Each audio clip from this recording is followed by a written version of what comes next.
この動画は、ストーリーの途中です。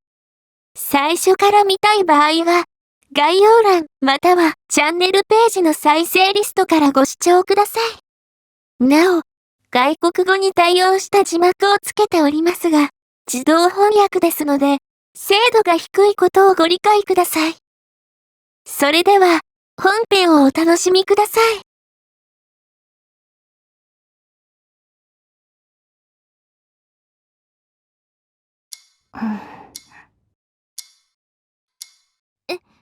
えーっと、えーっどうしたいつも通り、3人で食べる夕食時。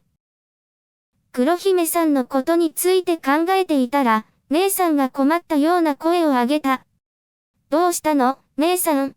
だって今日、2人とも無言だから。あ、そうかな。もともとレイは無言だけど、俺も話してないと、ますます食卓に会話はなくなる。今日のご飯はどう？旬だからサバを買ってきたけど。美味しいです。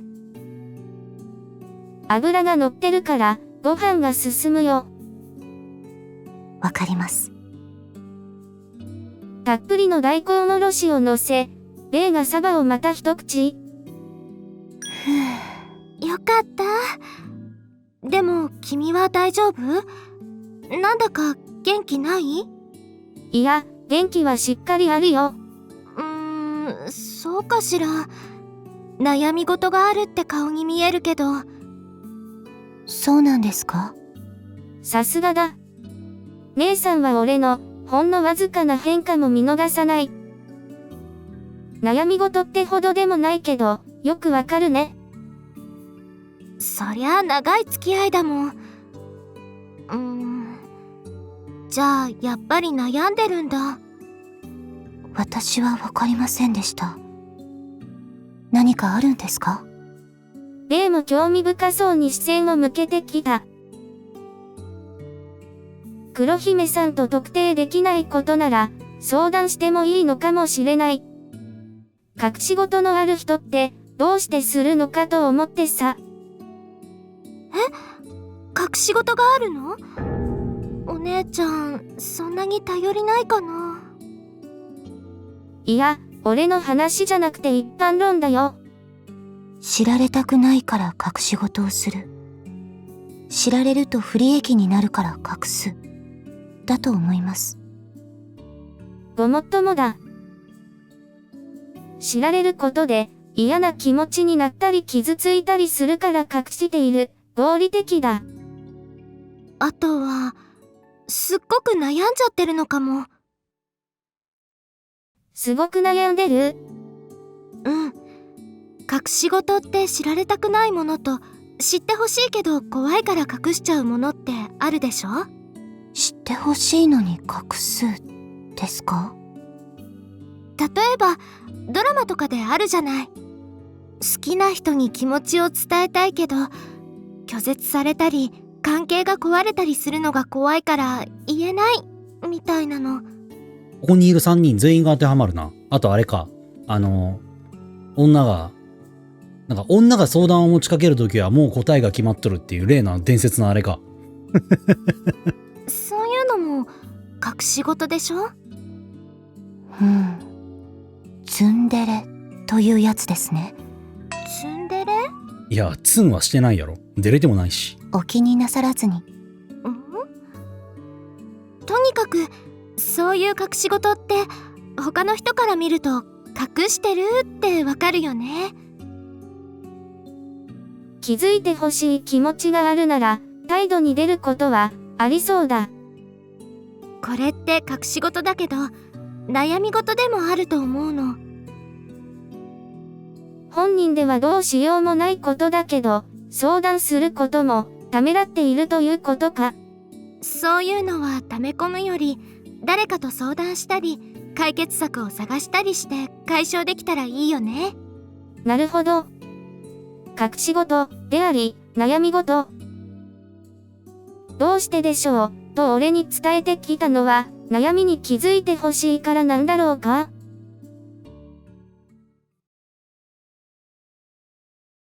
それじゃあ、始めよっか。夕飯の後片付けも終わったところで、姉さんが、そんなことを言い出す。お始める。いつもテスト前は一緒に勉強してるでしょ？おーん。ああ、そうだった。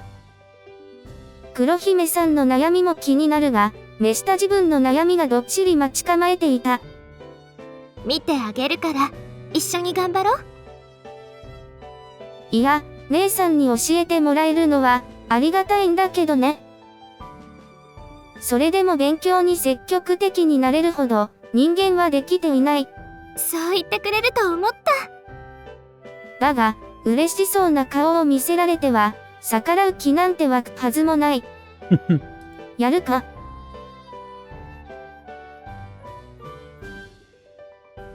ふむふむ。よし、全問正解。やればできるんだから。練習問題の回答をチェックしながら、姉さんが一体の笑顔を見せてくれる。姉さんの教え方がうまいからだよ。実際、テスト前は姉さんと宝仙に教えてもらい、内容を理解することが多い。それじゃあ、もう1ページ頑張ろっか。10分で。そして姉さんとやる勉強会は、結構スパルタだ。笑顔は観音様でも、その内容は鬼を踏み抜く魔王様だった。了解。姉の笑顔にうまく乗せられている気もするが、勉強がはかどるのならいいのかもしれない。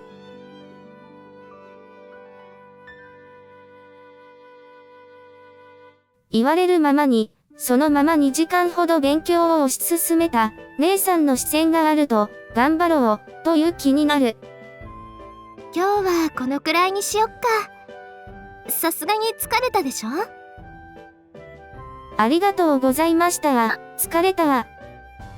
その言葉に脱力して、畳の上に寝転がる。お疲れ様でした。俺の頭の近くに姉さんが腰を下ろす。はい。ポンと自分の膝を叩く。ほほ。膝枕もできるんか。でも、膝枕で上に寝っ転がったら、おっぱいが大変なことになるな。え？おっぱい上、顔の上に置いてくれるんかな？普通に寝転がってたら落ち着けないでしょ？だから膝枕。父置きとかにしてくれやんかな。そんな夢ある？そんな夢の状況ってある？いや、いいよ。いいのいいの。俺の頭を撫でると、少し強引に頭を膝に乗せてくる。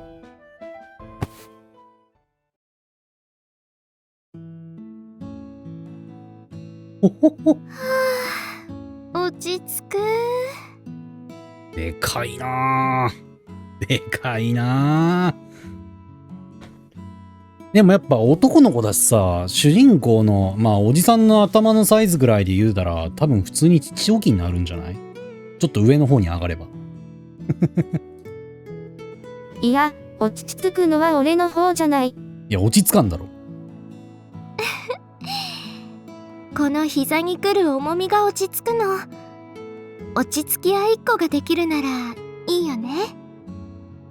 落ち着き合いっこ、変な日本語だが、互いに安らげるのなら、いいのか。恥ずかしくもあるけどさ。ありがとう。もちろん、姉さんの膝枕は初めてじゃない。柔らかい太ももの感触と、温かさ。緊張とくつろぎが湧き上がる。とはいえ、総合的には、落ち着く。はぁ。視線を上に向ければ、姉さんの微笑む顔が俺を見下ろしている。背丈の差で、こういう状況はあまりない。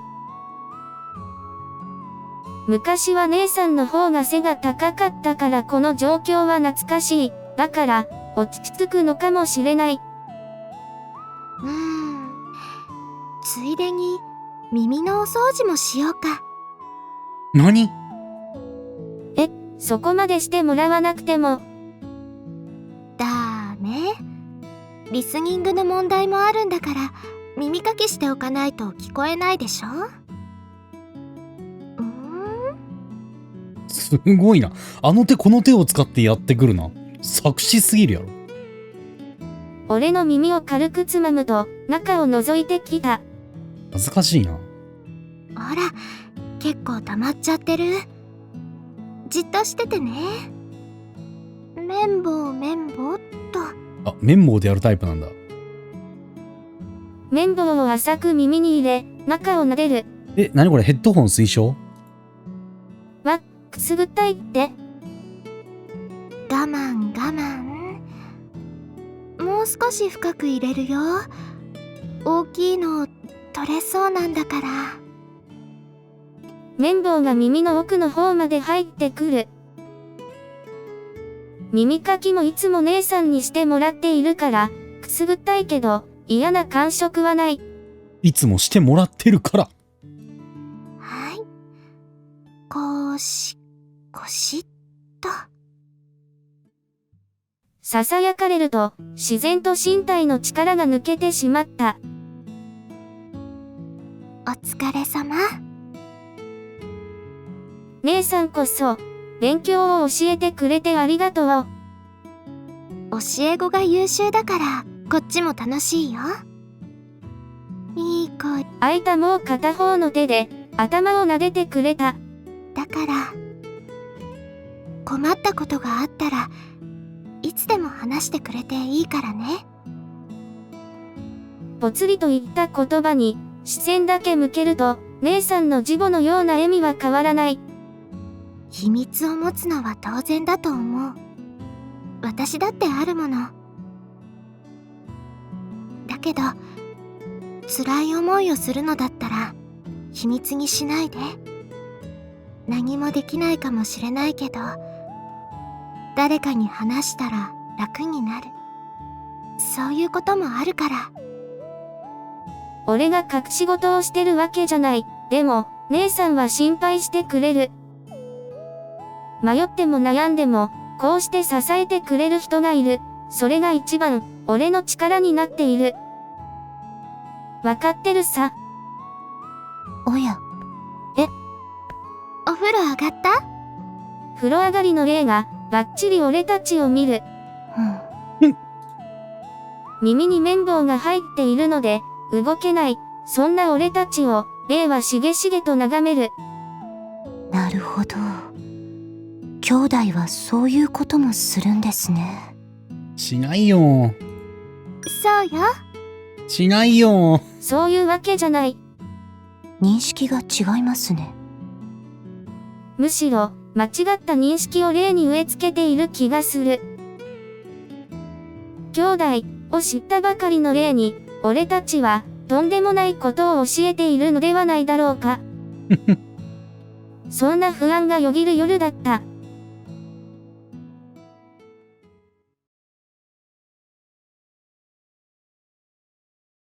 いいなぁ。姉さん。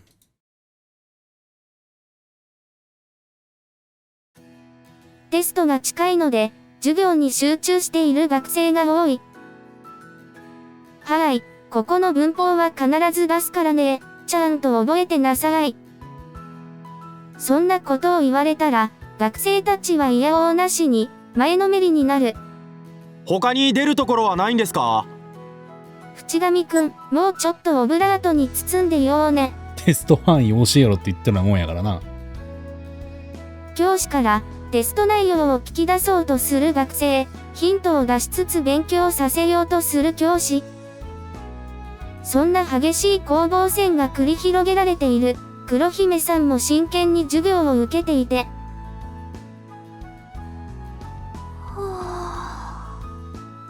あれ？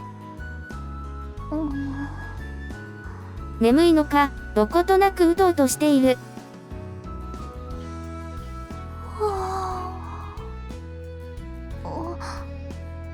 もう一度あくびをしたところで、俺と目が合う。もう、見ないでください。小声で俺を咎めつつ、口元を手で押さえる。ごめん。俺だって黒姫さんを見てる場合でもない。授業に集中だ。でも、うつらうつらしている黒姫さんが気になってしまう。眠いのは、試験前は遅くまで勉強しているから、それとも、黒姫さん、寝てること多いよな。たまたまそういう現場に出くわすだけかもしれないけど、睡眠不足になるほどの悩みがある。隠し事が悩み事なら、そういうこともあるのだろうか？そろそろここら辺の問題にちょっと手をつけんとダメだよな。うん。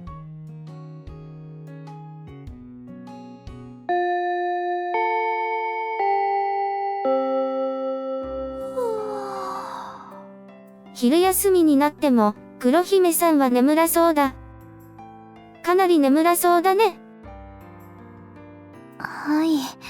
ちょっと寝不足で。試験勉強？そんなところです。またあくび。少し寝た方が良いかも。10分でも仮眠を取ると、すっきりするって言うし。ですね。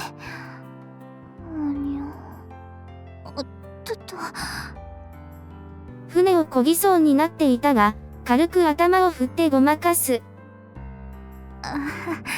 恥ずかしいですね。寝ているところ何度も見せてしまっている上に、眠そうな姿も見せて。睡眠は生理現象だし、そこは仕方ないというか、もしかして眠るの結構好き？そうですね。睡眠、趣味かもしれません。趣味か？生理現象を趣味っていうのもおかしな話かもしれませんけど、でも眠るのは好きですよ。わかる。まどろみの時間とか、まだ寝てたいってなるよな。そうですね。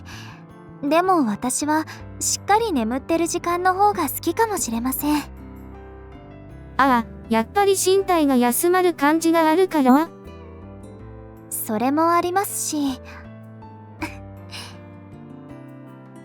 寝てるときは何も考えなくて済みますから。え？冗談です。ほー。すぐに笑みを見せるけど、何も考えなくて済む。結構思い詰めとるんやな。それは、背筋がぞくりとなる言葉にも思える。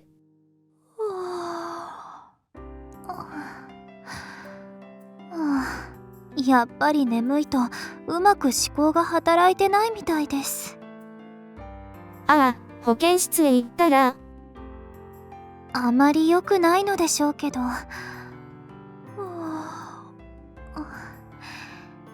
少しお邪魔してきます。黒姫さんは立ち上がると、あふ、とまた一つ、あくびを漏らして去っていった。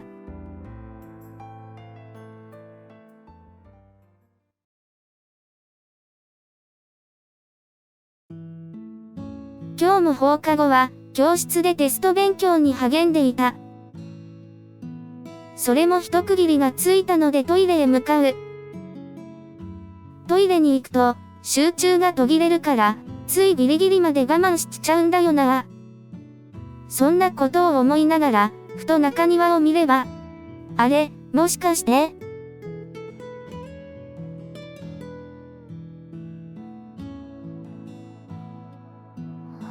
寝てる。こんな可愛い子が無防備で中庭に。黒姫さんがベンチの上に横たわり、眠っていた。てっきり先に帰ったのかと思っていたけど、無防備だな。くちゃ。ああ、くしゃみした。起きる？可愛い。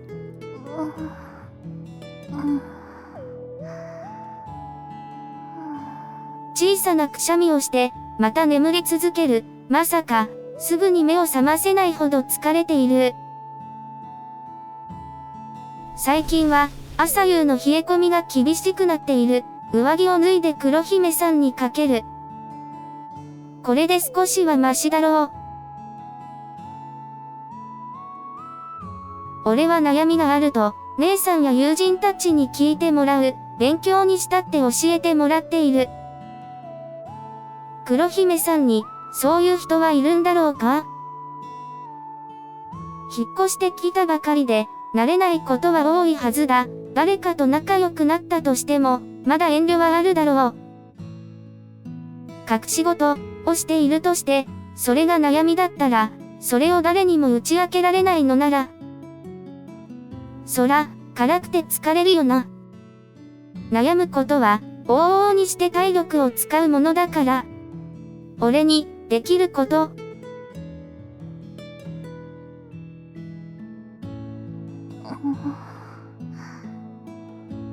しばらくすると、黒姫さんが声を上げる。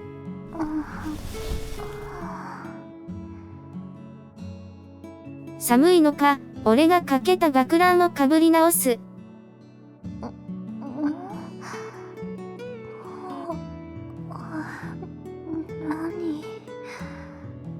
そこで上着があることの違和感に気づいたのか、うっすらと目を開ける。やあ。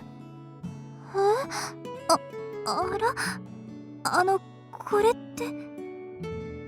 かけられた学ランの上着と俺の顔を見比べ、戸惑った声を上げる。寒そうだったから、おはよう。おはようござます。ぎこちなく挨拶をしてから深呼吸。もう夕方ですけどね。寒そうって言いましたけど、今はあなたの方が寒そうです。学ランをわざわざ畳んで俺に差し出してくる。丈夫なのが取り柄だから大丈夫。大きく丈夫、そういうことですか？そういうこと。受け取った学ランを羽織る。でも、ご心配をおかけしましたよね。ごめんなさい。申し訳なさそうな顔をされてしまう。俺は、できることをするだけだ。黒姫さん、すぐに帰らないとダメだったりする。いえ、時間は取れますけど、なんでしょう。だったら、ちょいと野暮用に付き合ってくれ。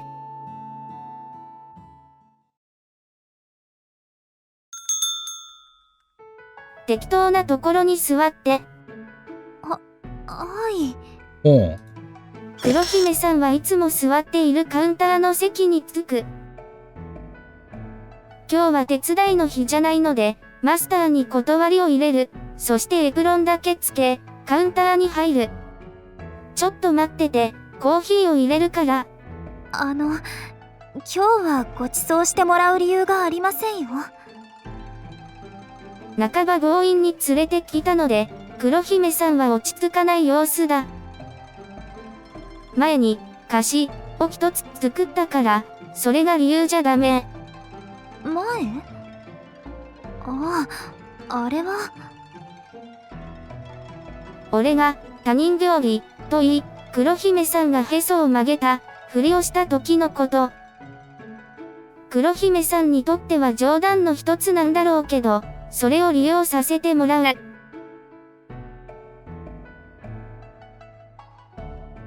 出来上がり、いつものブラックコーヒーじゃないけど、入れたのは、ミルクたっぷりのカプチーノ。砂糖、一杯入れて飲んでくれ。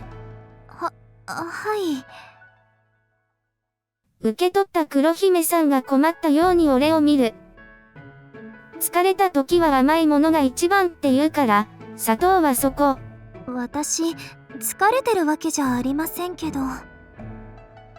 朝から居眠りを続けてたら、説得力はないかな。そう言われると、そうですね。観念したのか、砂糖を多めに入れて、カプチーノを一口。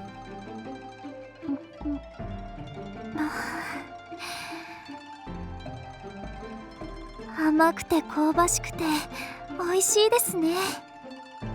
ブラックの方が良かった。いえ、これも美味しいと思います。それなら良かった。自分の分のカプチーノを持ってカウンターを出ると、黒姫さんの横に座る。今日はバイトじゃなかったんですか？テスト期間前は、ここでの手伝いはご法度だから。それじゃあ、わざわざ？貸しを返しただけだから、黒姫さんが恩に着ることは一つもない。先手を打って黒姫さんの言葉を止める。でも、お返し合戦はしなくていいってこと。テスト終わったら、またコーヒーを飲みに来て。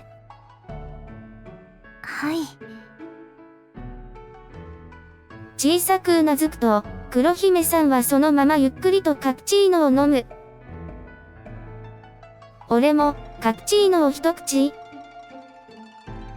それ以上、何かを話すわけじゃない。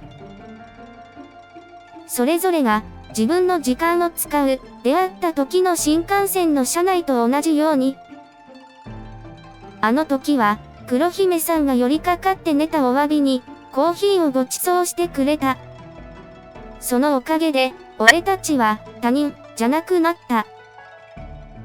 今は俺の入れたカプチーノを飲んでいる。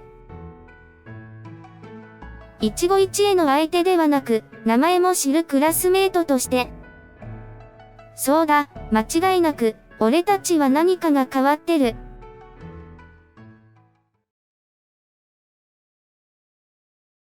何も聞かないんですね。おー、まあ正解だな。聞いても教えてくれんがやから向こうから話し出す状況さえ作ってやれや。こっちのもんって話よ。ペースはこっちは握っとるんやから。これで何もせずに帰ります、みたいな空気に耐えれるような子ではないと思うから。はぐらかしはするけど自分から切るような子ではないと思うから。うん。だから無言が一番効くんだよね。カップの中身がほとんどなくなったところで、黒姫さんがぽつりと聞いてくる。興味がないと言えば嘘だけど、言いたくないことを聞くほど野暮でもない。そうですか。なのにこの状況を作り出すんだから、罪作りの男だよな、本当に。ただ、疲れるほどの悩みがあるのなら、それを持ち続けるのは、多分良くない。そう思っただけだ。答えは、ない。まあ、姉さんの受け売りだけど。なるほど。ありがとうございます。蔦町先輩にもそうお伝えください。微笑み、最後の一口を飲んだ。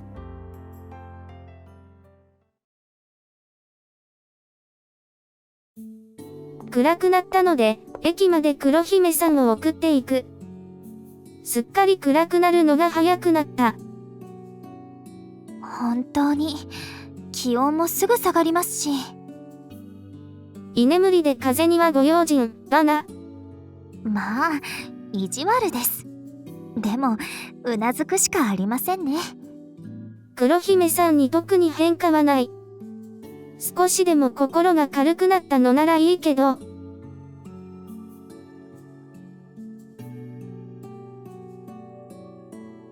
中間テスト前なのに、わざわざ送っていただきありがとうございます。駅までたどり着くと、黒姫さんが俺に会釈してくる。いえいえ、気をつけて。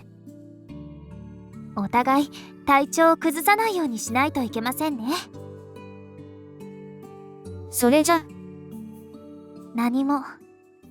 帰りの挨拶にかぶせるように、黒姫さんがつぶやく。何もないから、ですよ。何もないから？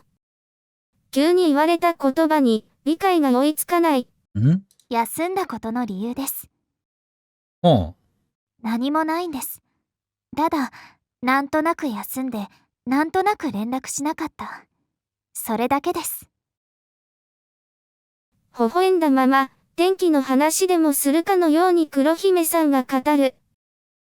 つまりは、ちちゃんとしっかりサボったってことか。そっか。そうなんです。ごめんなさい。大した理由じゃなくて。謝らなくていいさ。話してくれたんだし。それが、答え、なら、悩み、というほどでも、あれ。だから気にしなくていいんですよ。心配していただいて、ありがとうございます。お礼を言って、もう一度会釈をする。いつもと変わらない、とても礼儀正しい、一礼。カプチーノもごちそうさまでした。それじゃ、さよなら。ああ、さよなら。俺は機械的に答えて、黒姫さんが去っていくのを、ただ見送る。なんかさよならっての嫌だな。今のさよならって言葉ちょっと響いたな。またじゃないんだね。何もないから、を考え続けてしまっていたから。なんだよ、それ。短足とともに、震え切った声を絞り出す。悩みを話してくれた。隠していたことを明かしてくれた。違う、断じて違う。何もないから、なんて理由で納得してよいわけがない。黒姫さんの言葉は疑問しか生んでいない。何もないから、休む。その方が大問題だろう。いいね。ここから先でもこっから先は、